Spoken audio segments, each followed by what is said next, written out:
¿Cómo están? Nos encontramos en un nuevo capítulo de Nuevo Pacto, este programa que ideamos para hablar a propósito del estallido social y cómo está cambiando de manera estructural, de manera, podríamos decir, los pilares de nuestra sociedad, ¿no?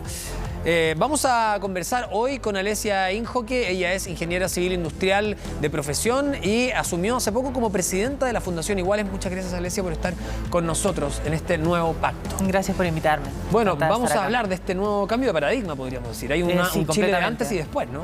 El 18 de octubre marca un antes y un después y quien no lo ha entendido está fuera de la conversación casi. Bueno, lo primero, ¿cómo has visto el proceso que se está viviendo en nuestro país? Ha sido un proceso complejo. En realidad es lamentable, pero casi todas las decisiones se han tomado muy tarde. El estallido empieza el 18 y tomó varios días el presidente antes de sacar un plano aunque sea muy acotado. Después de eso crecieron las protestas y tuvimos la marcha más grande de Chile, que fue una manifestación pacífica, algo ejemplar, hermoso. Y no hubo respuestas hasta que nuevamente se generó violencia en las calles, sentando el terrible precedente de que la violencia sería lo único que mueve al Ejecutivo o que mueve al Legislativo con urgencia. Ahora, ahí hay un punto, porque también hay que ser justo. Nadie estaba preparado para esto. No, eso lo han dicho autoridades, me imagino que ustedes también. Esto cambia la hoja de ruta no solo del gobierno, sino que también de todas las instituciones. Pero cuando hablamos a propósito de este estallido social y de la tardanza en responder, ¿podría haber estado alguien a la altura, sobre todo cuando esto llega de forma intempestiva? Obvio, dijeron no son 30 pesos, son 30 años, pero bueno, dejamos que esto se perpetuara. Y digo dejamos porque fue la sociedad en su conjunto. Sí, completamente. Las responsabilidades varían en función del poder que tenías y lo que puedes actuar, pero la verdad es que yo creo que ya había señales claras. Toda la sociedad hablaba de un nuevo pacto de cambio constitucional y de hacer reformas profundas, y el Ejecutivo tardó demasiado en entender eso. ¿Subestimaron a la ciudadanía? Creo que sí, creo que en algún momento pensaron que las cosas se iban a calmar solas y que con algunos ajustes por acá y por allá de repente bastaba para poder mantener las cosas en orden y mantener el modelo. Me parece que trataban de proteger el modelo más de lo posible. Lo cierto es que esta Constitución lo que ha hecho durante mucho tiempo es restringir la democracia. Le puso cadenas a la democracia, Pinochet puso el candado y la derecha se llevó la llave. Y ha habido un sector de la población que ha ido acumulando frustraciones por años en que sus aspiraciones legítimas no han podido llevarse a la realidad por quórums que impedían que cualquier discusión se llevara a cabo siquiera.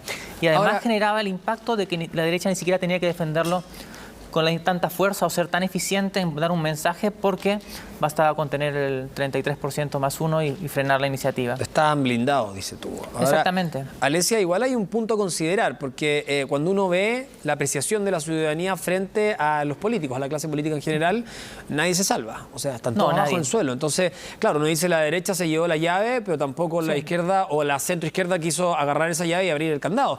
¿Es lo que se puede leer también o no? Es cierto, no obstante, ha habido iniciativas de la centroizquierda para hacer reformas profundas, particularmente el último gobierno del presidente Bachelet, creo que fue el que intentó hacerlo, pero había muchas limitantes. En muchos casos, incluso después de lograr una reforma, llegaba el TC y la limitaba o la eliminaba. Entonces sí, hay responsabilidades de la izquierda. Yo creo que la centroizquierda durante un periodo se enfocó de repente más en la gobernabilidad y en la estabilidad que en reformas y en escuchar a lo que iba acumulándose en la ciudadanía. Y ha habido un espacio de tal vez de excesiva comodidad durante este periodo de transición o post-transición, en que no se atendieron estas demandas y que no se escuchó a la ciudadanía, pero ya últimamente, durante este gobierno, ha habido una cantidad impresionante de marchas. Estuvo en la calle las feministas, la comunidad LGBT, estuvieron las marchas por el cambio climático y en general ninguna tuvo respuesta y se han ido acumulando durante años marchas y protestas y expresiones ciudadanas pacíficas sin respuesta hasta que lamentablemente llegamos a una explosión violenta en la que por fin se dieron las respuestas. Ahora, ¿qué hacemos con eso? Porque cuando uno analiza la historia, por eso te decía, para ser justo también hay que irse hacia atrás. Desde la Revolución Francesa, incluso antes en adelante, ha quedado lamentablemente comprobado, digo, porque nadie puede avalar la violencia, que a través de la violencia o cuando ocurren estallidos de violencia es cuando efectivamente se remueve todo, es una especie de terremoto y se producen los cambios. O sea, no solamente en Chile estamos demostrando esto a través de la violencia. Insisto, la Revolución Francesa, basta ver lo que está ocurriendo hoy en día en países como Ecuador, Colombia, Irán, en fin, son muchos los que se mueven de esta manera para finalmente remover a la élite y generar los cambios. ¿Por qué crees que tiene que ser así? O sea, yo creo que alguien se toma la Bastilla, una toma de la Bastilla, una explosión como esta, habla de sociedades que no supieron cambiar. La relación entre el poder político y la ciudadanía se ha mantenido en paradigmas estáticos que ya no sirven para estos tiempos, que son más ágiles, de respuestas más cortas. Es decir, esa idea de que me eligieron entonces durante los próximos 4 años o el periodo que dura un gobierno en los países que estamos haciendo referencia. Y no hay nadie que me pueda sacar. Y no hay nadie que me pueda sacar. Tengo una agenda que está fija porque gané con esa agenda.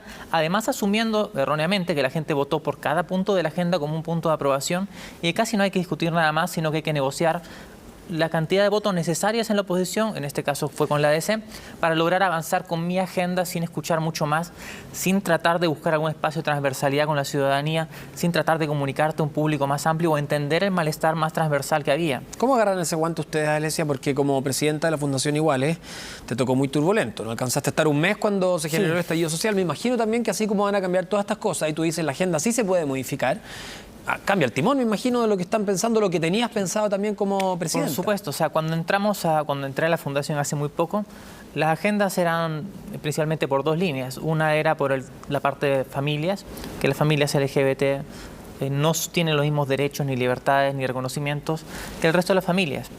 Esa agenda tuvo que entrar un momento en pausa porque claramente hoy día hablar de matrimonio igualitario no hace mucho sentido para las prioridades que tenemos, que es establecer el orden público, es sobre todo hablar de derechos humanos y empezar a presionar por cambios en cómo se está dando la relación entre el orden público y la ciudadanía, donde hay atropellos constantes que dificultan aún más salir de este problema. ¿No es difícil para ustedes gobernar, para ti, gobernar una fundación como esta? Te lo pregunto porque hay muchas personas que dicen, bueno, ojo, aquí las demandas vienen de antes, de esto por lo mismo hay que continuar. Pero también uno busca ser ecuánime, ponderar las cosas, poner en una balanza las cosas. No estoy diciendo que estas demandas no sean justas, que sean prudentes, que sean además atrasadas, ¿no? Son como anacrónicas. Pero por otro lado, tú bien lo dices, hay demandas que aboga el país completo, mejores pensiones, salud, educación, etcétera, etcétera. Sí, y que además nos afectan también directamente. O sea, cuando hablamos de mejor salud, la comunidad LGBT también necesita mejor salud. Cuando hablamos de mejores sueldos, también nosotros necesitamos mejores sueldos. Lo que pasa es que nosotros tenemos mejores trabajos. Lo que pasa es que tenemos una capa adicional de dificultades en la comunidad, que es que mejores sueldos, pero de repente las personas trans no pueden acceder a un trabajo porque nos discriminan. Y hay mucho trabajo que hacer, y hay parte de eso es una reforma a la ley Zamudio que está detenida en el Ejecutivo hace mucho tiempo, porque necesitamos institucionalidad que prevenga la discriminación y que hable en los colegios, en las instituciones del Estado, en las universidades, en los trabajos, sobre la importancia de ser inclusivos y como país la importancia de dar los pasos para que todas las personas podamos acceder a los mismos trabajos en función a nuestro desempeño, a nuestro esfuerzo, a nuestros sueños, y no en función a si soy trans o no lo soy, sea una limitante para ingresar a un trabajo. Hay una discriminación que está solapada ahí, ¿no? Lo hablamos, muchas veces las personas trans tienen que encontrar trabajos medio escondidos, como trabajar en un call center, por poner solo un ejemplo. Sí, es un ejemplo muy típico, también le pasaba lo mismo a las personas gays, lesbianas. Es un espacio donde siempre ha habido diversidad porque es un espacio muy escondido finalmente. Anónimo. Anónimo. Claro. Alesia, por lo mismo, con este mismo ejemplo, ¿qué ventanas crees que se abren y cuáles se cierran después de este estallido? Yo creo que este estallido, al cambiar paradigmas, abre la importancia de la dignidad y la igualdad en la conversación como temas centrales y claves en la sociedad. Dentro de eso, cuando hablamos de dignidad e igualdad, por supuesto que abarca a la comunidad LGBT. Hablamos de igualdad en el trato. Y no puede ser que alguien esté excluido de un espacio de trabajo, de un espacio de estudios, de una familia, incluso se da porque alguien dice, papá, soy gay, porque a un amigo de trabajo le diga, amigos, soy trans. Hay que empezar a cambiar esos paradigmas y entender que ya no se trata solamente de lo que yo creo y los problemas que tengo yo como persona y los caminos que yo quiera seguir como individuo, sino que tenemos hoy día una responsabilidad como sociedad respecto a qué sociedad construimos. Y el no habernos hecho cargo de eso es parte de ese estallido social. Estamos tan inmersos en nuestros problemas que no pudimos ver que tenemos hoy día un problema conjunto que tenemos que resolver. Y además hay algo que es como inherente, no digo al ser humano, a nuestra idiosincrasia, que es el miedo a lo distinto. Sí, eso yo diría probablemente es muy humano, o sea, ahí es parte de la historia de la humanidad, a ver cómo el miedo a lo distinto y cómo el miedo al cambio ha ido forjando estas barreras. Es decir, cuando las mujeres fuimos incorporadas al espacio, los espacios de trabajo, estaba el tema de, bueno, ¿y cómo vamos a hacer con los baños? Y pucha, pero yo soy una persona casada y voy a estar tratando en mi trabajo con mujeres y qué va a pensar mi esposa. Y empezaban toda clase de oposiciones de ese tipo, de cosas Sí. que en realidad en esa época eran vistas como barreras, pero cuando lo vemos a través del tiempo es absurdo. Y en esa época hubieron jefes que tal vez cuando dijeron, jefe, tenemos que contratar mujeres, realmente para ahí va la cosa, algunos dijeron, no, es muy complicado, el país no está preparado. Y hubo otros que sí dieron el paso adelante. Y no solo el país está preparado, aquí también hay que decirlo con todas sus letras. Muchos decían es un cacho. Sí. Porque se embarazan, porque salen del trabajo, que son cosas humanas, digamos. O sea, ahí Y sigue, la bueno, eso discriminación sigue es siendo muy todavía patente. parte. Digamos, se ha avanzado mucho en incorporación de mujeres al espacio de trabajo. Hay Garantías muchas también. barreras, digamos. Acá yo estoy poniendo el ejemplo de cuando no había ninguna a que pasamos a que sean parte. Claro. No obstante, hay muchas barreras aún. Te lo Pero quiero preguntar en el es solo un próximo ejemplo en bloque ese sentido, también, Alesia, porque es interesante saber cómo incorporamos esas diferencias, cómo incorporamos además el rol de la mujer. O sea, basta ver el Congreso, los directorios de las empresas y nos damos cuenta que esto todavía Sí. sigue siendo un país muy machista. Y además voy a indagar en algunas cosas personales, cómo tú que viviste la violencia, la discriminación, diste vuelta a eso, cómo lo superaste, cómo desde adentro lograste hacer ese cambio y también lo que va a ser iguales en este proceso. Nos vamos a ir a una pausa. Estamos con Alesia Injo, que ella es presidenta de la Fundación Iguales. Continuamos con Nuevo Pacto acá en CNN. Como lo veían recién, este es el Nuevo Pacto, un programa especial que hemos ideado para ver cómo está cambiando Chile y qué podemos aportar cada uno desde nuestros espacios. Hoy nos acompaña Alesia Injo, que es la presidenta de la Fundación Iguales. Alesia, contrario a lo que la mayoría de las personas piensan, lo hablamos en el primer bloque, las instituciones y sobre todo la clase política está con una precisión muy baja. Y tú, antes de asumir la presidencia de Iguales, decidiste sumarte a un partido, que era el Partido Liberal. Insisto, contrario a lo que la mayoría de las personas piensan. ¿Por qué? Y solo para hacer el disclosure, para comentarlo también, para transparentarlo, digo, te vas a salir del partido, te vas a Claro, ya me desafiliar, claro, porque asumiste este rol de presidente de la Exacto, o Fundación. sea, este rol me exigía no tener afiliación política y no la tengo en este momento. No obstante, ¿por qué tomé una participación política en el partido? ¿Por qué tomé una participación política en la campaña de Alejandro Guiller? ¿Y por qué tengo este rol en Iguales? Es porque creo que parte de los problemas que enfrentamos, una forma de abordarlos es involucrándose. Es muy simple hacer lo que yo hacía antes de repente de involucrarme en todo esto, que era estar desde mi casa y tuitear un par de insultos a algunos políticos y asumir que sacar un poco de culpa con eso, pero realmente las cosas son muy complejas. Necesitamos actores en diferentes espacios, claro, no solamente en partidos, ¿no? Hay muchos movimientos, hay muchas instituciones, hay muchas organizaciones que tratan de colaborar desde diferentes espacios y todas son muy necesarias. Yo en mi caso sentí en algún momento que era a través de un partido político y ahora a través de Iguales, que quiero colaborar con, bueno, en este momento salir de la crisis, pero después con generar cambios en la sociedad que siento por mi parte que me hacían mucha falta mientras yo crecía, siento que le hacen falta a las personas LGBT y además que le hacen falta a la comunidad en general.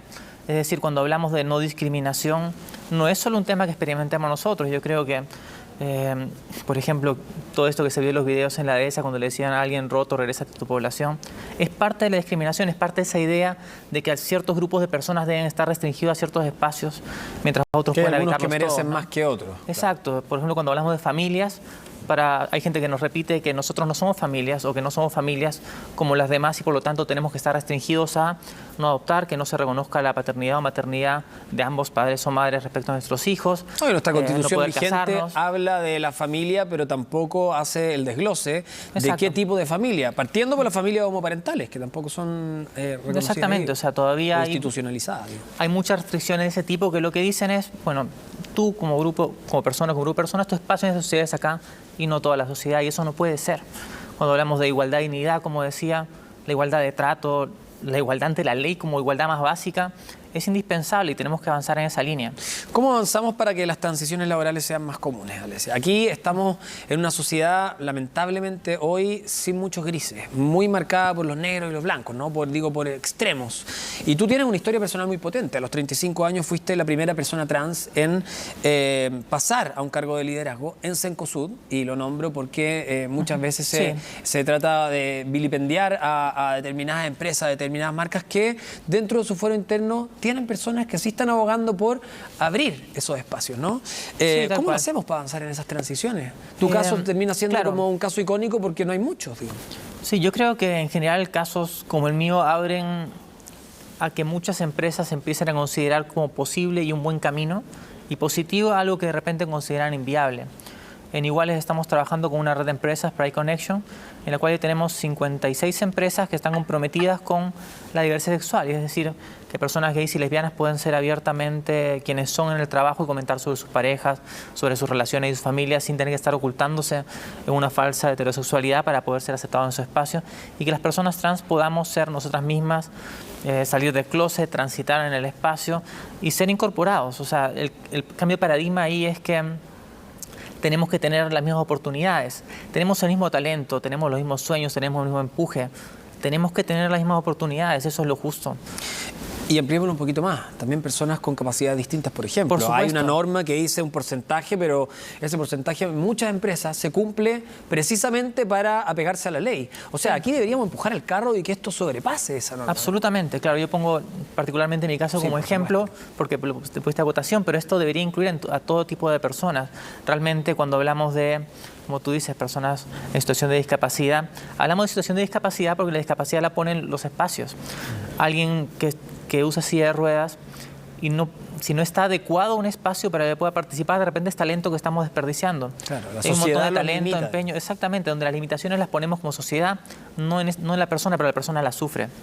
Dijiste en varias entrevistas, yo sufrí el prejuicio, la discriminación, los insultos. En tu caso, hoy lo vemos eso de forma transversal en el país. ¿Crees que hay alguna solución? ¿Y cómo hiciste para dar vuelta al tema, para avanzar a pesar de la violencia y la discriminación? ¿Cómo la enfrentaste? Sí, es complejo. Yo creo que para empezar tuve que procesar esta rabia que tenía y dejarla ir y cambiar el discurso. Es decir, hay algo casi de la guata que te da ganas de apuntar con el dedo y decir tú eres una persona homófoba, tú me haces daño. Pero tal vez lo que aprendí que tenía que hacer era hablarle a mis amigos del trabajo, y por más que no supiera si eran o no eran personas que me iban a rechazar, compartir parte de mi vida, mostrarme vulnerable y permitir que tengan empatía por una realidad que tal vez discriminaban por desconocimiento, por prejuicios. Lo que la gente pensaba de las personas trans era muy negativo. Durante años se repitió y se repitió en todos los espacios de la sociedad, en los medios, en la prensa escrita, en los colegios, universidades, los profesores lo hablaban también, me acuerdo mientras yo crecía, que las personas trans éramos personas enfermas. Éramos personas que no debíamos relacionarnos con el resto de igual a igual, sino que teníamos que estar reducidos a un espacio donde tal vez podamos vivir en calma. Entonces de repente ahí en la peluquería podía ser, porque bueno, hay muchos gays y será. De repente en el call center, de repente y mucho en la marginalidad, pero era impensable que fuera en una empresa, era impensable que fuera en una familia, era impensable que fuera en un espacio político. Hoy día estamos cambiando esos paradigmas y ya cada vez la gente lo va entendiendo porque se va haciendo algo cercano. Rompiendo el tabú se rompen esas barreras. El tabú, y quizás es lo que algunos han propuesto, ¿no? Leer el lema patrio al revés, que gane la razón por sobre la fuerza. Sí, o sea, yo creo que es una parte razón y otra parte empatía, porque hay veces que la razón está al servicio de las emociones y hay mucha gente que razona y saca excelentes explicaciones sobre por qué, por ejemplo, oponerse a la ley de identidad de género, pero que no conversan para nada con la realidad, sino que es realmente la razón cubriendo sus emociones para buscarle explicaciones a una oposición que les nace de la guata. Alesia, vámonos a la pega, a la pega que les compete a ustedes. ¿Qué esperan de este proceso constitucional que empieza a vivir el país y también cómo van a involucrarse ustedes como fundación? Claro, mira, desde Fundación Iguales, desde el inicio estamos a favor de cambios sociales, para eso trabajamos. Y en esta línea lo que queremos es que se impulsen cambios sociales por vías institucionales.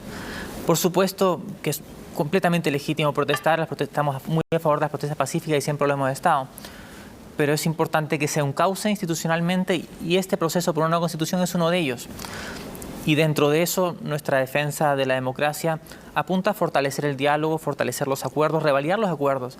Durante muchos los acuerdos se hicieron muy limitados por la Constitución nos permitía o se hicieron a veces incluso de espaldas a la ciudadanía. Hoy día acuerdos como este acuerdo por la nueva Constitución yo creo que representan el sentir de una gran parte de la ciudadanía y ojalá se logren acuerdos sociales, acuerdos contra los abusos, acuerdos para reformar la relación entre la política y la ciudadanía y acuerdos por los derechos humanos. Necesitamos una comisión de verdad, justicia y reparación que permita sanar estas heridas para empezar a reencontrarnos. Pero en términos prácticos, ¿qué te gustaría ver en una nueva Constitución? Creo que lo principal sería que esta Constitución, o sea, de cara, bueno, lo principal que me gustaría es que este proceso nos permita reencontrarnos, que salgamos de esta idea de que somos dos mitades de la población que busca imponerse una a la otra y que entendamos que este es un documento que debe representar a la gran mayoría y que debe sentar las bases para que nos relacionemos y coexistamos. Pero además, por supuesto, que quiero que sea una nueva Constitución que siente las bases para que no haya discriminación de ningún tipo. Es decir, hoy día, cuando se presentó reclamos relacionados al matrimonio igualitario y llegaron al TC, el TC dijo que la nueva Constitución no dice nada al respecto y por lo tanto esa discriminación es completamente legítima y debe tratarse a nivel de ley. Lo que esperaríamos es que en una futura Constitución, cuando se presenten discriminaciones evidentes como esa, podamos escalarlo a la, bueno, no sé si a la TC, pero a la institución respectiva y se pueda ver, no sabes que esto está mal, esto es discriminación, no podemos discriminar bajo la ley, no puede haber grupos inferiores y superiores en la sociedad, tenemos que tiene que haber igualdad de trato y que eso permita generar avances en muchos aspectos, incluido el de la diversidad sexual. Has dicho cosas en esta respuesta que me parecen muy positivas, pero que también tienen trabas legislativas, ¿no? Cuando tú dices aquí no puede haber discriminación y tenemos que avanzar en materia de diálogo, es cierto, y en el papel suena increíble, pero en la práctica, tú misma lo dijiste al comienzo de esta entrevista, hay muchas trabas respecto a los quórum, en fin, a cómo se avanza. ¿Crees en la ley de cuotas, por ejemplo? ¿Crees que sería necesario para nuestro país, ya que no se ha avanzado en esa materia, poner una ley de cuotas, no solamente en la representatividad que puedan tener los LGBT, sino que además, por ejemplo, las etnias, las personas con capacidades distintas, etcétera? Sí, es que yo creo que algo de lo que tenemos que hacernos cargo es de que por más que repitamos que las posibilidades están ahí, que basta con que pongas esfuerzo y mérito, que es una de las cuñas que más se usa para lograr las cosas, la verdad es que hay grupos a los que les cuesta mucho más. Entonces, por ejemplo, yo estoy a favor de que haya cupos trans en empresas grandes o en espacios de empresas del Estado, para que se pueda empezar a dar oportunidades a personas trans que han estado excluidas por décadas del mercado laboral o a otras que hoy día buscan trabajo y no lo encuentran porque hay una discriminación fortísima que les impide ingresarlo, no porque no haya talento, no porque no haya esfuerzo, no porque no haya mérito, sino porque hay una barrera de entrada que es que alguien ve su documento de identidad y dice tú no entras, o que alguien ve a esa persona que no se adecua a los estándares masculino y femenino y le dice tú no entras. Y eso mismo aplica, por ejemplo, en este caso para las mujeres en la política, para los pueblos originarios. Realmente necesitamos una mayor representatividad, sobre todo en este proceso constituyente, donde cuando hablamos de sanar heridas y reencontrarnos en este proceso, por supuesto que las heridas que tenemos respecto a los pueblos originarios son durísimas y que llevan siglos formándose. Esta es una oportunidad para empezar a enmendarlo. Yo creo que darles un cupo es algo esencial en ese proceso. Solo para cerrar, ¿Iguales tiene un enfoque generalizado respecto a lo que va a ocurrir con este proceso o el plebiscito en particular? Me imagino que van a votar que sí, pero por luego, supuesto, dentro de las opciones, ¿hay ya alguna clara? En general estamos por el sí de manera muy explícita. Como fundación no tenemos una posición respecto a si es convención o si es 50% con el Congreso. Yo personalmente me inclino más por la convención o por la Asamblea Constituyente, depende del nombre que quieran darle, principalmente porque creo que las personas que participen de este proceso deberían ser electas específicamente para este proceso. Pero como te digo, es una opinión personal. Realmente yo creo que ambas opciones son completamente válidas y legítimas y debe ser parte de la deliberación democrática que salga una o la otra, y en ningún caso una debe deslegitimarse porque no fue la que yo elegí. Creo que tenemos que... Y cada uno de la fundación tiene libre elección. O sea, si finalmente alguien más de la fundación sale a defender otra posición, realmente es parte de la libre elección. No creo que en este caso ninguno de esos caminos sea inválido ni que uno invalide el otro. Por el contrario, sí creo que el sí o el apruebo, no sé cómo se irá a hacer la campaña porque el sí, bueno, tiene una historia, es muy importante porque tenemos que entender y quedarnos claro que esta Constitución, para empezar, es ilegítima, nace de una dictadura que la impuso por la fuerza. Fue nuevamente un sector que se impone al otro y le pone reglas que los entrampa y que entrampa la democracia y que impide que nos relacionemos adecuadamente con el poder político. Necesitamos una Constitución que nos represente a todos, que nos una. Alesia Injoque, se nos va el tiempo.